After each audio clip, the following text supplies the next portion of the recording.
1984 जून का वो काला महीना जब सिखों के सबसे पवित्र स्वर्ण मंदिर पर टैंकों की गड़गड़ाहट और गोलियों की तड़तड़ाहट सुनाई पड़ रही थी। इसने न सिर्फ अकाल तख्त को मलबे में बदला बल्कि सिख समुदाय के दिल में एक ऐसा जख्म दिया जो आज 4 दशक बाद भी जिंदा है। आज भी सिख सवाल पूछते हैं कि क्या आतंकवाद के खिलाफ वो जरूरी कदम था या कांग्रेस की सियासी भूल का वो खूनी परिणाम जिसने भारत को बाद में सिख विरोधी दंगों की आग में झोंक दिया, जिसने भारत की प्रधानमंत्री इंदिरा गांधी की हत्या करवा दी और आज भी भारत खालिस्तान की आग में आए दिन झुलसता रहता है। आज चर्चा इसकी इसलिए हो रही है क्योंकि राहुल गांधी ने ऑपरेशन ब्लू स्टार को एक गलती माना। हालांकि सवाल यह भी है कि क्या यह गलती मानना सिखों के दुख दर्द को कम कर सकती है, क्योंकि जब सिख युवा ने कहा कि राहुल जी कांग्रेस के दौर में हमारी आवाज को छीना गया था, तो राहुल का जवाब था मैं वहां नहीं था। और यहीं से सिखों के मन में फिर सवाल पैदा हो रहा है कि क्या यह जवाबदेही है या ढोंग। 1984 के दंगों के जख्मों पर मरहम लगाने के लिए कांग्रेस ने 2004 में मनमोहन सिंह को प्रधानमंत्री बनाया। 2005 में दंगों के लिए माफी मांगी गई, लेकिन कांग्रेस के दामन से यह दाग आज भी नहीं हटा है और इसीलिए शायद राहुल गांधी को माफी मांगनी पड़ी। हालांकि राहुल गांधी जब कह रहे हैं कि मैं वहां नहीं था, तब यह सवाल है कि अपने पुरखों की विरासत को जब वो स्वीकारते हैं तो पुरखों की गलतियों से क्या वो इस तरह बच पाएंगे? क्योंकि इंदिरा गांधी के दौर में स्वर्ण मंदिर पर किया गया हमला सिर्फ सैन्य कार्रवाई नहीं थी, यह सिखों की आस्था, उनके गौरव, उनकी पहचान पर एक बड़ा प्रहार था। गुरु अर्जुन देव जी की शहादत दिवस पर जब टैंक पवित्र अकाल तख्त को छलनी कर रहे तो सिख अपमानित महसूस कर रहे थे। सिखों के सबसे पवित्र स्थल को उस कांग्रेस ने युद्ध का मैदान बना दिया जिसने वहां मौजूद जनरल भिंडरावाले को खुद ही बनाया था, और फिर जब भिंडरावाला उनके काबू से बाहर हो गया तो सिखों के सबसे पवित्र स्थल पर ही टैंक चढ़ा दिए गए। इस घटना के बाद उस दौर में सिख सैनिकों ने बगावत की थी। बहुतेरे ऐसे सिख थे जिन्होंने अपनी वर्दी को फेंक दिया था, क्योंकि उस दौर में उन्हें वो लगता था कि यह हमला सिखों की रूह पर हमला है। दुनिया भर में जो सिख मौजूद थे उन्होंने उस दौर में इसे अपने धर्म पर हमला माना था।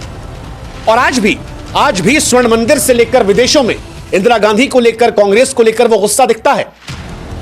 वो गुस्सा जो कांग्रेस की गलती थी वो भारत के खिलाफ भी कई बार नफरत बनकर आता है। और इसीलिए सवाल है कि क्या यह दर्द मिटेगा? यह सवाल इसलिए भी महत्वपूर्ण है क्योंकि कांग्रेस ने ही भिंडरावाले को अपने सियासी स्वार्थ के लिए खड़ा किया था। 1970 के दशक में अकाली दल को कमजोर करने की चाल में संजय गांधी और ज्ञानी जैल सिंह ने भिंडरावाले को मंच दिया। उससे ताकतवर बनाने के लिए जहां जहां से सहयोग हो सकता था उस दौर की कांग्रेस सरकार ने किया। फिर भिंडरावाले ने एक अलग रास्ता अपना लिया, लेकिन उससे पहले इंदिरा गांधी के साथ मंच देना हो या उसकी ताकत को बढ़ाना हो या उससे सिखों में पॉपुलर करना हो, यह काम कांग्रेस कर रही थी। कुलदीप नैय्यर अपनी किताब ट्रेजेडी ऑफ पंजाब में इस बात का जिक्र करते हैं कि भिंडरावाला जब कांग्रेस की पकड़ से बाहर निकल गया तो उसने पंजाब को खून से रंग दिया। हत्याएं, बसों और विमानों का अपहरण शुरू हो गया। हिंदू सिख तनाव शुरू हो गया। बस रोक रोक कर हिंदुओं को मारा जा रहा था। हिंदू और सिखों के बीच एक ऐसी खाई पैदा की जा रही थी जिसको भरने में शायद दशकों लग जाते, लेकिन तब कांग्रेस खामोश थी। वो चाहती तो भिंडरावाले को उस वक्त रोक सकती थी, लेकिन समय रहते भिंडरावाले की उग्रता को नहीं रोका गया। और जब हालात बेकाबू हुए तो सिखों के सबसे पवित्र स्थान स्वर्ण मंदिर पर हमला कर दिया। इसी वजह से सिख नाराज है। वो सिख जो खालिस्तान को सपोर्ट नहीं करते, वो इसी बात को लेकर कांग्रेस का विरोध कर रहे थे कि पहले आपने बनाया, जब उसने भारत की एकता अखंडता को तोड़ने की कोशिश की फिर आप खामोश रहे, और फिर आपने ही सिखों के सबसे पवित्र स्थल पर ऐसी चोट पहुंचाई जिस चोट से सिख समुदाय उभर नहीं पाएगा। क्या सिखों की आस्था की उस दौर में कोई कीमत नहीं थी? यह सवाल बड़े महत्वपूर्ण है क्योंकि 1980 के दशक की शुरुआत में पंजाब अराजकता की कगार पर था और जैसा कि हमने कहा बहुतेरे हिंदुओं को निशाना बनाया गया था। स्वर्ण मंदिर शांति भक्ति का प्रतीक था। इस स्वर्ण मंदिर को भी हथियारों और हिंसा का गढ़ बना लिया गया था। कांग्रेस खामोश थी। निष्क्रिय समुदाय के लिए बाद में एक विश्वासघात हुआ जब पंजाब को उस आग में झोंक दिया गया जिसकी चिंगारी खुद कांग्रेस ने जलाई थी। ऑपरेशन ब्लू स्टार 1 जून साल 1984 को जब इंदिरा गांधी ने स्वर्ण मंदिर को सेना के हवाले कर दिया, ऑपरेशन ब्लू स्टार का नाम दिया गया। इसका नेतृत्व लेफ्टिनेंट जनरल कुलदीप सिंह बरार ने किया था। 3 से 6 जून तक यह चलाया गया। मकसद था भिंडरावाले और उसके सशस्त्र समर्थकों को खत्म करना, लेकिन ऑपरेशन सिर्फ एक सैन्य कार्रवाई नहीं था, सिखों की आस्था पर हमला था, क्योंकि भारतीय सेना ने टैंक और तोपों का इस्तेमाल किया। इसके बाद अकाल तख्त को मलबे में तब्दील कर दिया गया। आधिकारिक आंकड़े कहते हैं कि 83 सैनिक और 492 नागरिक मारे गए, लेकिन गैर सरकारी अनुमान की बात करेंगे तो मौत हजारों में। Lieutenant general KS. बरार ने अपनी किताब ऑपरेशन ब्लू स्टार में यह दावा किया कि ऑपरेशन में सिखों की भावनाओं का ख्याल रखा गया, लेकिन टैंकों को अकाल तख्त तक ले जाने का फैसला उनकी रणनीति का हिस्सा था। हालांकि दूसरी तरफ जनरल कृष्णा स्वामी सुंदर जी, जो ऑपरेशन के मास्टरमाइंड थे, उन्होंने माना कि उनकी गणना गलत थी। वो एक दिन में उग्रवादियों को खत्म करने के इरादे से गए थे, लेकिन नुकसान इससे ज्यादा पहुंचा और इसी वजह से सिखों के लिए न सिर्फ पवित्र स्थल का यह अपमान था, बल्कि उनकी पहचान पर भी यह हमला था। यह भी बात सच है कि उस दौर में भारत का नजरिया अलग था। भारत के नजर में जनरल सिंह भिंडरावाले एक आतंकवादी थे जो देश को तोड़ने की साजिश रच रहा था। स्वर्ण मंदिर में उसने हथियारों का जखीरा रखा था। पाकिस्तान की ISI के कथित समर्थन की बातें भी निकलकर सामने आ रही थी। खालिस्तान और बढ़ती उग्रता ने सरकार को विश्वास दिलाया था कि ऑपरेशन ब्लू स्टार की जरूरत है। लेकिन सच यह भी है कि भिंडरावाले को बनाने में कांग्रेस का हाथ था और कांग्रेस के पास बहुत ऐसे मौके थे जहां पर वो स्वर्ण मंदिर पर अटैक करने से पहले भिंडरावाले को रोक सकते थे।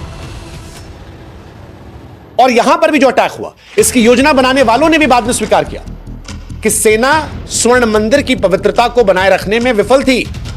टैंकों और भारी हथियारों का इस्तेमाल हुआ, जिससे पवित्र स्थल क्षतिग्रस्त हुआ। इसीलिए सवाल सिख पूछते हैं, क्या इसे शांतिपूर्ण तरीके से हल नहीं किया जा सकता था? ऑपरेशन ब्लू स्टार एक ऐसा ऑपरेशन था जिसने सिख समुदाय के दिल और उनकी आत्मा पर प्रहार किया था। सिखों का यह पवित्रतम तीर्थ स्थल स्वर्ण मंदिर, जिसे गोलियों टैंक से छलनी किया गया, सिख ये मानने लगे कि यह सुनियोजित साजिश है। यह उनके लिए विश्वासघात जैसा था। जख्म भर गया उनके दिल में। उन्हें लगता था कि उनके धर्म, उनकी संस्कृति, गौरव पर चोट है और इसी की वजह से उन्होंने इसे युद्ध के तौर पर देखा। उनके मन में गहरी नाराजगी, अविश्वास पैदा हुआ। ऑपरेशन ब्लू स्टार ने सिखों के सीने में एक ऐसी आग भड़काई जो बुझने का नाम नहीं ली। इस आग ने 31 अक्टूबर साल 1984 को एक भयानक रूप लिया, जब इंदिरा गांधी की उनके ही सिख अंगरक्षकों बेअंत सिंह और सतवंत सिंह ने हत्या कर दी। यह हत्या ऑपरेशन ब्लू स्टार के बदले जैसी थी, लेकिन इसके बाद जो कुछ हुआ वो भारत के इतिहास का एक और काला और शर्मनाक अध्याय बन गया। दिल्ली, कानपुर से लेकर देश के तमाम हिस्सों में सिख विरोधी दंगे भड़क उठे। निर्दोष सिखों को उनके घरों से खींच खींच कर मारा गया। उनकी दुकानों और संपत्तियों को जलाया गया। उनकी महिलाओं के साथ अमानवीय अत्याचार हुए। सरकारी आंकड़ों की माने तो 3000 से अधिक सिखों की मौत की बात स्वीकारी गई, लेकिन स्वतंत्र अनुमान जो है वो कहता है कि 8000 से लेकर 16000 तक की भयावह संख्या है। इन तमाम दंगों में कांग्रेस के नेताओं जैसे सज्जन कुमार, जगदीश टाइटलर पर भीड़ को भड़काने का आरोप लगा, हिंसा को संरक्षण देने का आरोप लगा। बाद में सज्जन कुमार को दोषी भी ठहराया गया, लेकिन न्याय में दशकों की देरी ने सिखों के जख्मों को और हरा करके रखा। लेकिन जब ये सिख दंगे हो रहे थे, उस वक्त राजीव गांधी की असंवेदनशीलता भी दिखाई पड़ी। ऐसा लगा कि सिखों के जख्मों पर उन्होंने नमक नहीं मिर्च रगड़ दिया। हमारे देश के पूर्व प्रधानमंत्री राजीव गांधी का वो बयान कि जब कोई बड़ा पेड़ गिरता है तो जमीन हिल जाती है, यह सिख समुदाय के लिए नमक पर मिर्च छिड़कने जैसा था। यह टिप्पणी न सिर्फ असंवेदनशील थी, बल्कि सिखों की पीड़ाओं का मजाक उड़ाने वाली थी। यह भी साबित करने वाली थी कि कांग्रेस नेतृत्व उस दौर का सिखों के दर्द की कोई परवाह नहीं कर रहा था। इस बयान ने सिखों के मन में इस विश्वास को और पुख्ता कर दिया कि सरकार उनकी भावनाओं को नहीं समझेगी, और इसका नतीजा यह रहा कि वो खालिस्तान आंदोलन जिसे जनरल भिंडरावाला चला रहा था, वो जो पंजाब तक सीमित था, इस घटना के बाद वैश्विक स्तर पर फैल गया। कनाडा से लेकर ब्रिटेन और अमेरिका जैसे देशों में सिखों ने खालिस्तान की मांग को जोर शोर से उठाना शुरू कर दिया। और आज भी हर साल जून के महीने में ऑपरेशन ब्लू स्टार की बरसी पर स्वर्ण मंदिर में खालिस्तान के नारे, तलवारों का प्रदर्शन, भिंडरावाले के पोस्टर सिखों के गुस्से को जाहिर करते हैं। ये दर्शाते हैं कि आज भी वो गुस्सा ठंडा नहीं हुआ है, बल्कि भारत सरकार के लिए गुस्सा एक चुनौती है, जो कांग्रेस की ऐतिहासिक भूल का जीवंत प्रमाण है। एक सिख व्यक्ति के सवाल पर जब राहुल गांधी ने ऑपरेशन ब्लू स्टार और 1984 के सिख विरोधी दंगों को लेकर माफी मांगी, तो यह एहसास हुआ कि ये दंगे भारत के इतिहास में दुखद अध्याय हैं, जिन्होंने सिख समुदाय के दिल में गहरे जख्म छोड़े। ये कांग्रेस की एक ऐतिहासिक भूल है, जिसने भारत पर भी चोट की है। भिंडरावाले को पहले बढ़ावा देना वोट के लिए, उसके बाद उसकी गलतियों को अवॉइड करना, फिर रोकने के लिए सिखों के पवित्र स्थल स्वर्ण मंदिर पर हमला करना और दंगों को ना रोक पाना, इन जख्मों की जड़ है। राहुल ने माफी मांगी है, मनमोहन सिंह ने भी कोशिश की थी, लेकिन सिखों का विश्वास जीतने के लिए मौजूदा दौर में शब्दों से ज्यादा जरूरी है ठोस कार्रवाई, जिसमें 1984 के सभी दोषियों को सजा दी जाए, सिखों की जायज मांगों का सम्मान किया जाए, उनकी आस्था की रक्षा की जाए। सिख समुदाय का भारत के निर्माण में अतुलनीय योगदान रहा है, चाहे स्वतंत्रता संग्राम हो, सेना में शौर्य हो, खेती में समृद्धि हो। उनके दर्द को अनदेखा करना न सिर्फ अन्याय है, बल्कि भारत की एकता के लिए बड़ा खतरा है। स्वर्ण मंदिर पर गोलियों की गूंज को अब संवाद, सम्मान और सुलह की आवाज से बदलने की जरूरत है। भारत तभी मजबूत होगा जब अपने हर समुदाय के जख्मों पर वो मरहम लगाएगा, एक ऐसे भविष्य की नींव रखेगा जहां विश्वासघात की कोई जगह ना हो। आइए सिखों के गौरव और भारत की एकता को फिर से गढ़े। ये इतिहास का सबक है और भविष्य का एक वादा, और माफी मांगे ऐसे संवादों के लिए जिसमें कहा गया कि जब बड़ा पेड़ गिरता है तो धरती हिल जाती है। आशा करते हैं कि भविष्य में भारत अपने इतिहास से सबक लेगा।